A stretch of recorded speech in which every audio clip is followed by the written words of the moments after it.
सुनवाई की, कुंभड़ौरा में जन सुनवाई की, आपके मुर्गा खेड़े में जन सुनवाई की, बुधवार के दिन जो है करेली में जन सुनवाई करता था, गुरुवार के दिन नरसिंहपुर में जन सुनवाई करता था। आपके बीच में हारने के बाद भी 1 महीना सिर्फ घर में बैठा, लगातार जनता के बीच में सेवा करता रहा, उनके दुख सुख में साथ में रहा। मैंने क्षेत्र नहीं छोड़ा। और जब मैं 5 साल क्षेत्र में रहा और सर्वे के आधार पर सर्वे हुआ, तो सर्वे होता है जो विनिंग प्रत्याशी होता है। जैसे मान लो मेरा सर्वे होगा तो जालम सिंह को देख के क्षेत्र में जनता जाएगी, पूछेगी भाई क्या जालम सिंह विधायक है, कांग्रेस में कौन प्रत्याशी होगा? तो वो जनता ने बोला कि लाखन पटेल बहुत क्षेत्र में रहते हैं, उन्हीं वो ही सबसे मिलते जुलते हैं, हारने के बाद भी लगातार रहे, इसलिए कांग्रेस में सर्वे मेरे आया, मुझे कांग्रेस पार्टी ने प्रत्याशी बनाया। अब ठीक उस प्रकार से जालम सिंह जी का भी सर्वे हुआ मेरे चेहरे को देख के कि भाई लाखन पटेल वहां से प्रत्याशी मजबूत आदमी है, मजबूत व्यक्ति है, तो क्या स्थिति आएगी इनकी? कहा भैया ये तो 15-20 हजार के सर्वे में हार रहे, क्योंकि पूरे क्षेत्र में विधानसभा में सर्वे हुआ। और ऐसी हारने की स्थिति में टिकट मिलना थी किसको? प्रतिज्ञा परिहार को, या सम्मानी राजू ठाकुर जी को, या नीरज महाराज जी को। भाजपा से यही थे दावेदार, पर इनने ऊपर बात की, उनने कहा भाई तुम्हारे भाई की टिकट कटेगी, और वहां भी इनका दमों से सर्वे खराब था। सांसद में इनका भी सर्वे गड़बड़ है, क्योंकि इनकी भी विदाई तय है। ऐसी स्थिति में इन्होंने कहा कि नहीं भैया अब एक काम करो, हमें ये टिकट दे दो, चूंकि बच जाए तो बच जाए, जा तो रहे होते से भी। अब इतने भी जैसे हुए केंद्रीय मंत्री हैं, भपका दिखा के जीत के आई है, जबकि याद है उनकी कि जहां जाते हैं। तो ऐसी स्थिति में आप ये बताइए, यह आप तो हेलीकॉप्टर वाला विधायक चुनेंगे जिसकी सरकार ही नहीं बन रही, विधायक ही बने, या जनसेवक जो आपकी 5 साल नहीं 10 साल हो गए आपके बीच में लगातार एक घर में एक मतदाता के पास में उनके दुख सुख में हर व्यवस्था में 24 घंटे जब भी कोई फोन लगाता, रात में भी मोबाइल पे मैं सुनता हूँ। मेरे घर में मैं जब योगा प्राणायाम करता हूँ, सुबह लोग आ जाते हैं, दरवाजे खोलता हूँ, बेड के सामने ही उनके काम करता हूँ, हमेशा काम तत्पर करता हूँ। और मैंने जो है बिना सोचे समझे कि मुझे टिकट मिलेगी या नहीं मिलेगी, पर मैंने 10 साल काम किए। अब ये बताइए आप, माननीय प्रहलाद पटेल जी अगर विधायक बनते हैं और आप चुनते हैं, कहाँ मिलेंगे इनसे आप? क्या जबलपुर के बंगले पे मिलने जाएंगे? क्या आप बहोरी बन जाएंगे इनके फार्म हाउस? क्या भोपाल जाएंगे या दिल्ली जाएंगे? अगर जीत गए धोखा से तो ये ढूंढने में नहीं मिलेंगे। अब आपके क्षेत्र में ट्रांसफार्मर जल जाएगा, या आपके तहसीलदार के यहाँ कोई बंटवारा होना है, बीपीएल में नाम जुड़ना है, गरीबी रेखा में नाम जुड़ना है, राशन कार्ड बनना है, यह आपके एटीएम कहाँ कोई प्रमाण पत्र बनना है, यह आपके एसपी से काम है, या रात में पुलिस उठा के ले गई तो कौन लगाएगा फोन, कौन बचाएगा आपको? जबकि विधायक आपका ऐसा होना चाहिए जो पार्षद जैसा, सरपंच जैसे जब भी पहुंचो तत्काल आपके लाने तत्पर खड़ो हो, ऐसे विधायक होने चाहिए।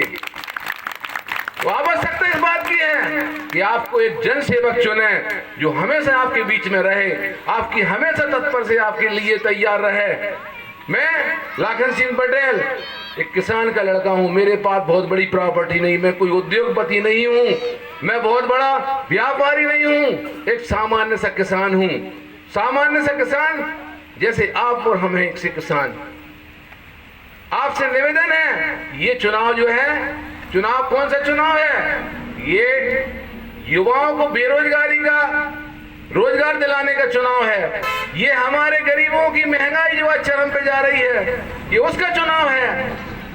ये भाजपा सरकार में जो बैठे हैं लोग 50% भ्रष्टाचार कर रहे हैं, ये चुनाव वो चुनाव है। ये घोटालों में घिरी हुई सरकार जो आपके बेटियां पटवारी की भर्ती में जाते हैं और परीक्षा देते हैं, और परीक्षा देने में वहां पर आपके पढ़े लिखे टैलेंट बेटा बेटी परीक्षा के आंसर सही देते हैं और वहां पर वो पास नहीं होते। शिवराज चौहान 15-15 लाख रुपए लेके ऐसे 114 उनके विधायक के को संजीव कुशवाहा के काले से 114 वहां के उनके चहेते जो 3rd क्लास है, 1 नंबर के गधा हैं, उनकी भर्ती होती है। अब भविष्य क्या है सरकार में हमारे युवाओं का, आप सोचिए, विचार करिए। आप देखिए शिवराज चौहान जी ने ये लाडली बहना योजना चलाई। लाडली बहनी वो योजना, अगर तुम सच्चे शिवराज चौहान हो और बहनों के सगे भाई हो, कहते हो कि मैं भाई हूं, तो मेरे मामा 3.5 साल से सरकार तुम्हारी है। अब बहनों की 4 महीने जो चुनाव आ गो तब ही खबर आई तुम्हें, पहले खबर नहीं आई। अरे बहनों, ये 3-4 महीना के लिए आपकी वोट खरीदने के लिए जो 1000 और 1200 1250 रुपए डाल रहे हैं शिवराज चौहान, डालना था तो आपको 2 साल पहले चालू करते नहीं योजना। हमारी लाडली बहनों की अगर इतनी तुम चाहते तो माननीय विधायक जालम सिंह जी, आपने पूरे विधानसभा में 100 रुपए वाली साड़ियां बांट दी। अगर आप सच्चे बहनों के चहेते थे तो फिर 100 रुपया की साड़ी में बहनों के वोट खरीदने वाले हो मेरे भैया, क्या कर रहे हैं आप ध्यान रखना इस बात का। माननीय कमलनाथ जी ने कांग्रेस की सरकार बनने पर, वो बने ही नहीं सरकार, जो बताएं दे रहे हैं आपसे, कम से कम 150 से ऊपर सीटें यहाँ हैं, कांग्रेस की सरकार बनेगी। और माननीय कमलनाथ जी ने योजना निकाली, नारी सम्मान योजना, 18 साल की बालिग बेटी से लगा के 100 साल की वृद्ध महिला तक, जितनी महिलाएं हैं, 40 की, 50 की, 60 की, 70 की, 80 की, 100 साल तक की महिलाओं की 18 साल की बिटिया से लगा के सबके लाने 1500 रुपया प्रति माह कमलनाथ जी की सरकार में नारी सम्मान योजना मिलेंगे। अब मैं उदाहरण के लिए ये बताता हूं आपको कि जैसे 18 साल की आपकी बिटिया है, शादी नहीं भाई, 18 साल की बिटिया 1500 मिल है। अगर बाकी मम्मी 35 और 38 साल की हुई तो 1500 मिल है, कितने होगा 3000। और अगर उनकी सास जो है, मान लो मोड़ी की दादी अगर मान लो 65-70 साल की है तो बाहे भी 1500 हो गए, 4500। और अगर पराजी भी है 90-95 की तो पराजी ये सुई मिल 6000 हो गए। अब देखो आप, ये 6000 हो गए। अब गैस सिलेंडर मान लो 500 रुपया मिल रहा हो, वैसे 950 मिल रहा हो, 450 रुपया को फायदा गैस सिलेंडर में, 100 यूनिट बिजली 550 हो गए फ्री। और आपके बच्चों के लाने, जो छोटे आपके बच्चे पढ़ाते हैं, 1 से लगा के 8वीं तक के बच्चों के लाने 500 रुपया प्रति माह छात्रवृत्ति मिलेगी कांग्रेस की सरकार बनने पर। और 10वीं और 9वीं और 10वीं के हमारे छात्रों के लिए और छात्राओं के लिए, चाहे प्राइवेट स्कूल में हो चाहे सरकारी स्कूल में हो, 1000 रुपए की राशि उनकी छात्रवृत्ति उनको मिलेगी। और 11वीं और 12वीं के छात्रों के और छात्राओं के लाने 1500 रुपए की राशि मिलेगी। अब बताइए आप, अगर मान लो मोड़ी 8वीं पढ़ रही है, 500 बाकी हो गए। एक लड़का अगर मान लो 10वीं पढ़ रहा हो, 1000 बाकी हो गए, 1500 हो गए। वो एक और अगर लड़का 12वीं पढ़ रहा हो मान लो, तो हो गए कितने, 3000।